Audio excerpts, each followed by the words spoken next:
Hey, Steve, Julie.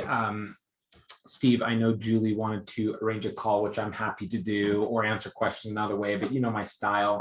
I'm very educational and powerful if I have my desktop in front of me and I can actually show you all this as opposed to telling you. I'm quite experienced in vacation rentals, so let me just dive in here. I'm about to send an email in which I'll include this, but I know we're going over this property at Big Cottonwood and this property in Deer Valley. The Big Cottonwood listing agent did share with us numbers, and so they're bringing in 260 on the low to 492 on the high as a nightly rent. And then these are their gross income levels over the past year with an average of 72 nights rented. So they've got some tracking software and done a good job of keeping track of that. I know you mentioned wanting a pro forma. It's funny. I have a luxury property for sale in Park City right now that's a nightly rental, but my owner's just rent it himself and he's kept no books. He files taxes, but a lot of these people don't have pro formas if they're running them themselves. And Deer Valley, all the agent said is that it brings in 25 to 35 a year. So where do you go from here to really get a darn good idea?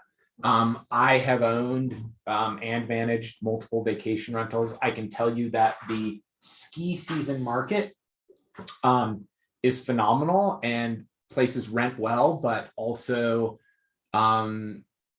it's definitive as to as many nights as can be rented. So ski season really is, although sometimes resorts open around Thanksgiving, it's really Christmas to mid-March. And you easily rent the holidays, especially in prime locations like Deer Valley or up the Cottonwoods. And usually other things like Sundance Film Festival rents phenomenally in Park City for 2 weeks. And then other just random ski weekends rent. But if you add up all those timeframes, if you get the week of Christmas, both weeks of Sundance, and perhaps a 4 or 5 day weekend during Presidents and Martin Luther and or Valentine's, the other non-holiday weekends, you're likely just renting Friday night, Saturday night, or maybe 3 nights. A lot of places do a 3-night minimum. Putting all that together, I can tell you most ski-specific properties are going to average about 70 nights a year. And that's exactly what the data says from the Big Cottonwood property. You're really not going to capture more. Now, some of these markets, both Big Cottonwood and Park City, are transitioning into more year-round markets right now.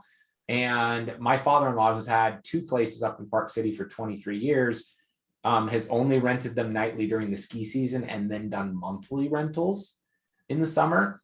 But now, as of last year, he started doing nightly in the summer as well. And it's renting decently because people are coming to mountain bike and things like that. So a lot of these places are picking up, 50 to 100% more nights than they did in the ski season with these markets becoming year-round rentals. So if you're getting 70 during the ski season, can you get another 50 nights if you're doing nightly during the summer, fall? Yes, that's very possible. But neither of these properties have data or pro forma showing that. How would I check competition? Give you an idea of this. Honestly, Airbnb isn't as strong in our market, but VRBO is very robust. So right now we're looking in Big Cottonwood, and I'm saying, show me everything that's a 2-bed, 2-bath plus that's under $520 a night in rent. And I did put in January dates so we can compare apples to apples on ski season.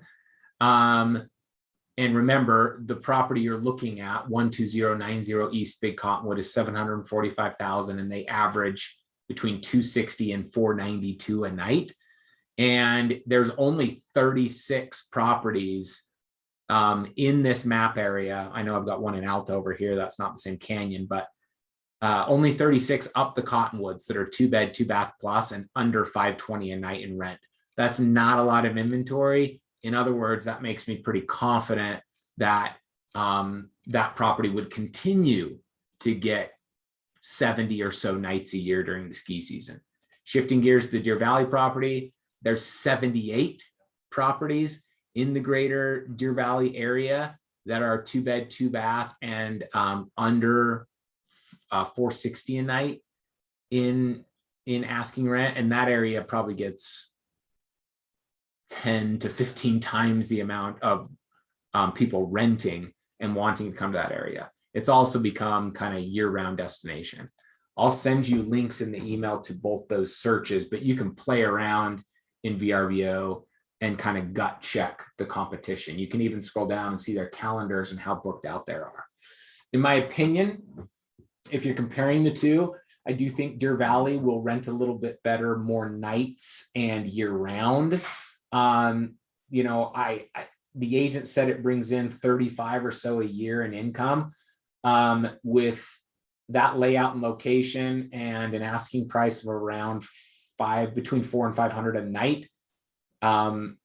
One side note, if you check people's nightly rent, really smart owners have a lot of different pricing for different seasonality. So they'll ask like 800 a night for the week of Christmas and 1,000 a night for Sundance Film Festival, but then a non-holiday ski weekend's only 500 and a non-holiday summer bike weekend is only 390. And the smarter you get with playing those numbers and seasonality, the more nights you can get. But I would think the Deer Valley one, you could average around 500 a night and boost it to, you know, if it was marketed well, be getting 100 nights a year. So I feel pretty safe saying that one will bring in 50, ran optimally. And the big Cottonwood property, its best year ever was almost 28,000, and that was in 2019 pre-COVID. I would think in a normal year, and with that becoming a little more of a seasonal, not just seasonal winter market, not as much as Deer Valley, but that one you should be able to boost to about 35,000 in gross annual income. Hope that covers questions. And if you got any others, please send them my way.